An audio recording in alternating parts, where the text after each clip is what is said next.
Hey everybody, it's Rogway here, and I'm back with another tutorial. And today we're going to be looking at the next part of Adobe Animate. And in the last video we looked at walk cycles and symbols. And so now what we're going to do is we're going to look at cameras and how to sort of bring it all together so it looks really professional.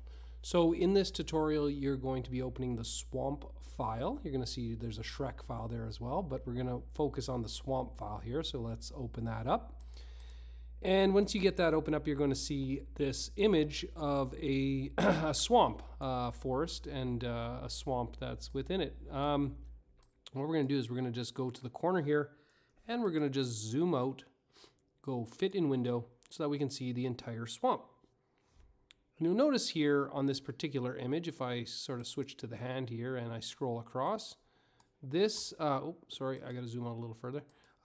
This particular image is a long image. It's a long background. And this is going to be super useful if we want to create an animation where the background looks like it's moving, looks like it's scrolling. And you can have all sorts of animations going on within this background. But this is a useful thing. If you are building backgrounds, whether you're using Photoshop or Illustrator or Animate to create your backgrounds, make them long backgrounds, make one environment, then you can use it for multiple scenes. You can also scroll it if the characters are walking across. So that's what we're going to do with this one. We're going to just fit it in the window. We're going to look at it at 100%. Now, one thing I did not show yet is sometimes when you're working on an animation, you're going to have all this extra image that's on the outside of your frame.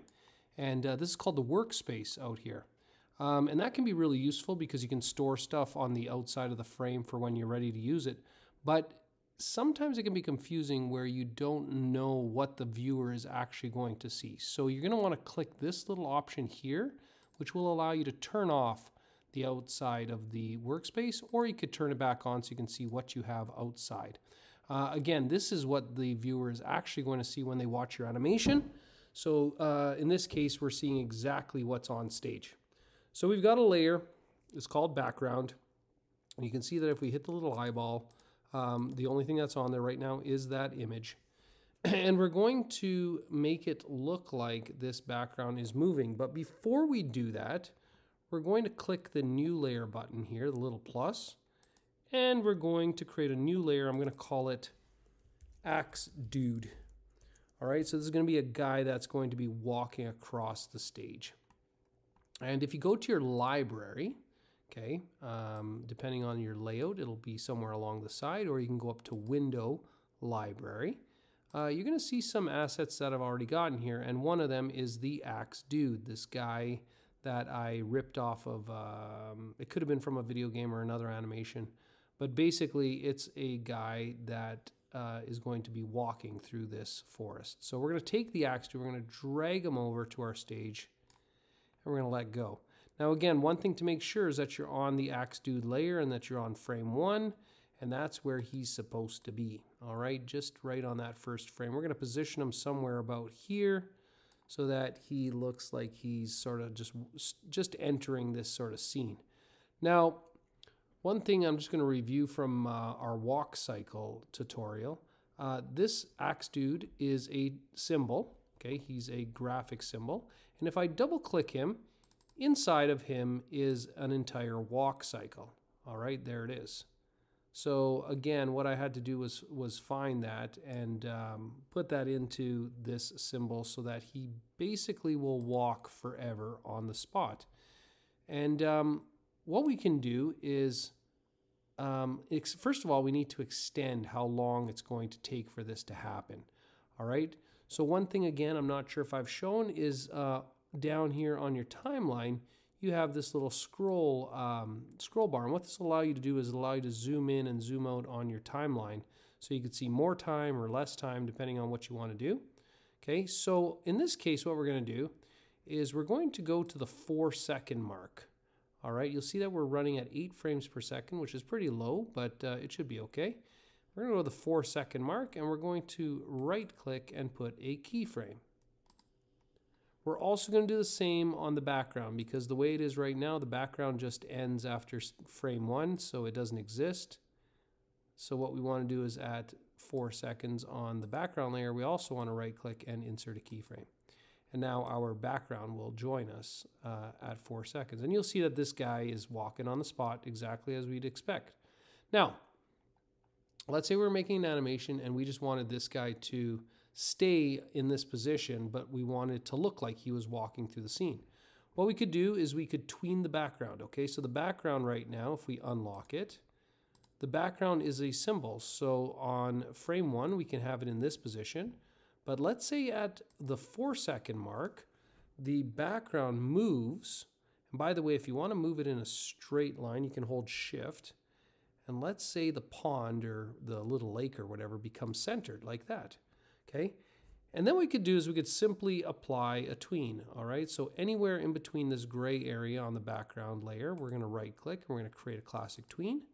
And now we're gonna have a background that looks like it's moving and it's scrolling as he walks through the scene. If we go to Control Test, you can kind of get sort of an idea of how that's going to look, all right? Not too bad. It's kind of cool. But generally speaking, if you want it to look a little better, your character should actually move sort of at a different speed than the background. It'll give it more of like almost like a parallax effect where he's separate, a little more depth from him in the background. So what we can do on his layer, again, he starts here. And on the 4 second mark, maybe he moves to the center of the screen like that. Okay, and this is all stuff we've done before. But we are going to right click and we're going to create a tween for that. And now when we Control Test that, you're going to see that this guy is moving slightly quicker and he becomes centered by the end. All right, which gives a little bit better sort of movement in this case. Now, this is all fine and good if all we wanted the guy, for the guy to do was to walk across the stage, but it's going to make for a very boring animation. All right, we don't really have, you got one view, it's kind of set on this scene and it's not that interesting. So if we want to get into, let's say, different types of shots, like different angles and that, what we can do is we can reset our playhead back to the start. And we have this wonderful tool called the camera, which is right here, that we can add to our scene. So we're going to click that. And you're going to see what it does is it adds a layer called camera. And the camera is really cool. It's pretty powerful. What we can do, we have this slider bar that comes up, and we can control this exactly as you would expect a camera to work, just like as if you're using your phone or an actual camera to film a scene. We have two options. We have the zoom option and we have the rotate option. I'm going to show you both. So first of all, let's start with the zoom option. What we can do is we can use this slider to zoom in on our scene or to zoom out of our scene. Obviously, we don't want to see the edges of the picture, so we're going to zoom in. And then we can grab our scene like this and we can actually control where the camera is looking. So in this case, maybe we want it to start by looking at our lumberjack like that, zoomed in on him. All right, so that keyframe is set. We're now looking at the lumberjack. And now what we're going to do is you'll notice he walks out of the frame because don't forget he's got a tween on him. So we're going to go to this frame now and we're going to right click. We're going to insert a keyframe. Now we're going to move our camera so that we can see our lumberjack once again. And maybe this time what we'll do is we'll zoom back out so we can kind of see more of his body. Something like that. Okay.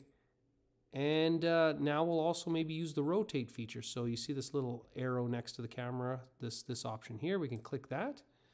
And this will allow us to kind of control the rotation of the camera. So I might just give it a little bit of rotation so it's a little more interesting. All right. Now cameras are great because you can basically make these nice cuts in your scenes. You can control where the camera is looking, so you can have multiple animations happening within one scene and one sort of area with, wherever the camera looks. But the other great thing about cameras is you can tween them as well. So now we have a keyframe here, and we have a keyframe here, and we can right click and tween that. And now what you'll see is if we go Control Test, the camera will, well, as soon as it loads, will follow him and it will slowly zoom out with a little bit of rotation. So it's really, really powerful. It makes for a much more dramatic animation. It makes it much more interesting to watch, and it's really easy to do. And like I said, the great thing about cameras is you can have, your camera can be looking at wherever you want, okay? It can be looking at any part of the scene, and it doesn't have to tween. You might have a cut where the camera changes to another, sort of another view on the scene, and then it carries on. So if you don't want it always looking at the same sort of part, you don't have to rebuild that every time. You don't have to redraw that every time. You can have one big background, and you can have your camera just choosing different places to look throughout the entire animation. That's going to save you tons of time. All right. One thing about cameras, you can only have one camera per scene. All right. So you're going to have this one layer. And if you think about it, that makes sense because the camera can only be looking at one spot at a time. All right. And unfortunately, if your camera gets messed up, you're going to probably have to delete it and start over again if you screw it up or whatever. But again, this is a really powerful tool to make your animations much, much more professional.